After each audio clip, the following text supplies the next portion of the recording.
বন্ধুরা, আজকের ভিডিওতে আপনাদের ইউটিউব থাম্বনেল তৈরি করা দুটো টিপস শেখাবো, যার মাধ্যমে আপনারা ইউটিউব থাম্বনেল সুন্দর থেকে আরও সুন্দর করে তুলতে পারবেন। তো চলুন বন্ধুরা, দেরি না করে ভিডিওটি শুরু করি। আপনাদের সাথে আছে আমি এমডি হাসান। তো বন্ধুরা, ইউটিউব থাম্বনেলের দুটি টিপস শেখাবো।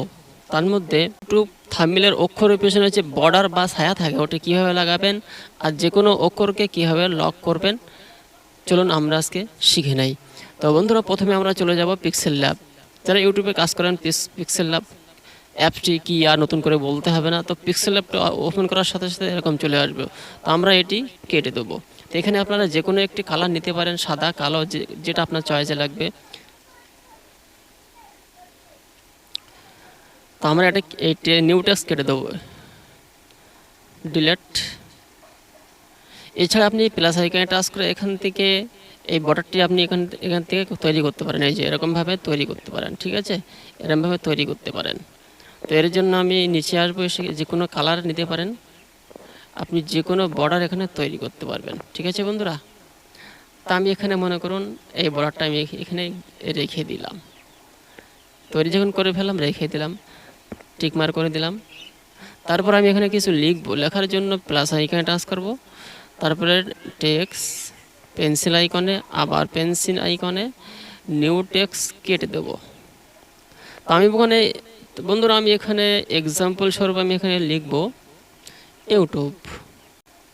তো আমার লেখাটা হয়ে গেল। তারপরে কি করব, এখানে ওকে করে দেব। ওকে করার পর এখানে একটু নিচের দিকে এনে একটু বড় করব। একটু বড় করি, তাহলে আপনাদের বুঝতে সুবিধা হবে। তো এখানে ইউটিউব লিখলাম। এবার দেখুন, এই লেখার পিছনে আমি ছায়া বর্ডার লাগাবো। তো বন্ধুরা, এই অক্ষরটা আমি একটু কালারটা চেঞ্জ করে দেখি। তো এর জন্য কী করব, এই অপশানে টাচ করি। এই অপশানে টাচ করার পর একটু ডান দিকে এসে এই যে কলার অপশানে চলে আসব। এইখানে এসে আমি যে কোনো একটি কলার নিয়ে নেব, যেটি ভালো লাগবে এখানে সেই কালারটা আমি এখানে নিয়ে নেব।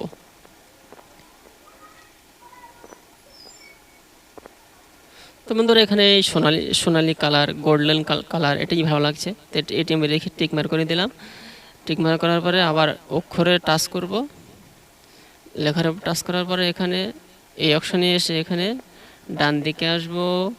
ডান দিকে এসে চলুন এবার বর্ডার লাগাই। ডান দিকে এসে এই অপশানটিতে টাচ করব, তারপর এটি অন করে দেব। অন করে একটু নিচের দিকে এসে দেখুন একটি ভলিউম বাটন রয়েছে, এটি যে বাড়াবেন, দেখুন অক্ষরের পিছনে একটি বর্ডার তৈরি হয়ে যাচ্ছে অলরেডি। এছাড়া এখানে আপনি কালার চেঞ্জ করতে হলে এই যে উপরে কালার রয়েছে, যে কোনো মানে বর্ডারে আপনি যে কোনো কালার ব্যবহার করতে পারেন। তো বন্ধুরা, এখানে এটি ভালো লাগছে যেন, তো আমি এখানে কালারটা লাগালাম, টিকমার করলাম।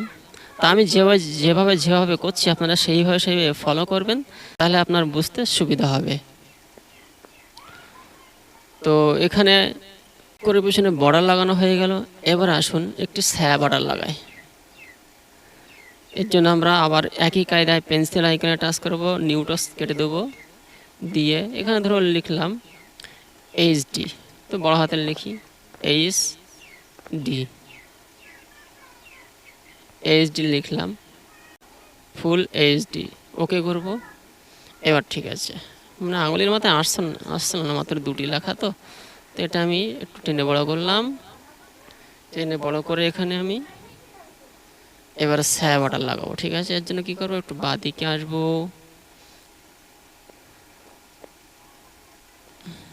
অক্ষরটা একটু বড় করে নেয়, সেই জন্য এখানে টাচ করব, এটি অন করব, সাদায় টাচ করব, অক্ষরটা বড় হয়ে গেল, টিকমার্ক করে দিলাম। তারপরে দেখুন এর পাশেই ডান দিকে এই অপশান দিয়ে টাচ করবো, তাহলে ছায়া বাটন লাগবে।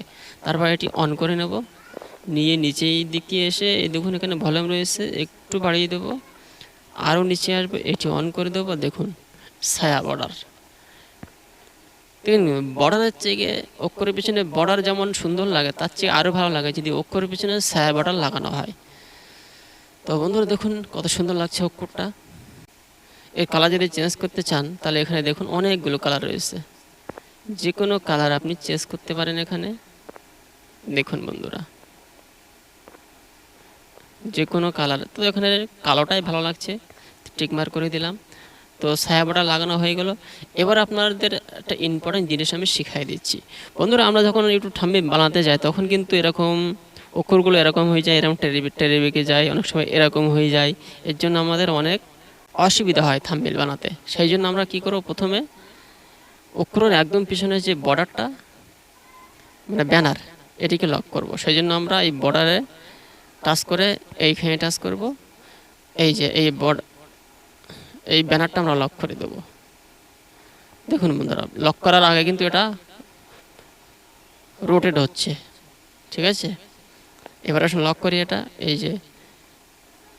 যে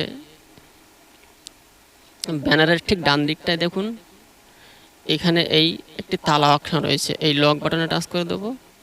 দেওয়ার পরে আবার এখানে টাচ করব, এটা লক হয়ে যাবে। আর কিন্তু এটা নড়ছে না, আমি কিন্তু হাত দিয়ে নাড়াচ্ছি অলরেডি, দেখুন, তাও কিন্তু এটা নড়ছে না। ঠিক আছে বন্ধুরা, ঠিক একই কায়দায় যে কোনো অক্ষরকে আপনি লক করতে পারেন। তো দেখুন, একটা অক্ষর লক করে আমি দেখিয়ে দিচ্ছি। সিম্পল এইখানে টাচ করলাম ফুল এইচডি, তারপরে এইখানে টাচ করলাম, এখানে লেখা রয়েছে দেখুন ফুল এইচডি, এটিকে লক করব। তো এর জন্য আমরা লক বাটন টাচ করব। দেখুন এটা কিন্তু লক হয়ে গেছে অলরেডি। আবার এখানে টাচ করলে এটা গায়েব হয়ে যাবে। ঠিক আছে বন্ধুরা। তো বন্ধুরা, এইভাবে আপনারা যে কোনো অক্ষরের পিছনে বর্ডার এবং ছায়া বর্ডার সাথে সাথে লক করতে পারবেন যে কোনো অক্ষর বা ব্যানারকে। তো বন্ধুরা, আজকের ভিডিওতে আপনাদের আমি দেখিয়ে দিয়েছি কীভাবে থাম্বনেল বানাতে যে অক্ষরের পিছনে বর্ডার লাগাবেন এবং ছায়া বর্ডার লাগাবেন, এবং কীভাবে যে কোনো ব্যানার বা অক্ষরকে লক করবেন।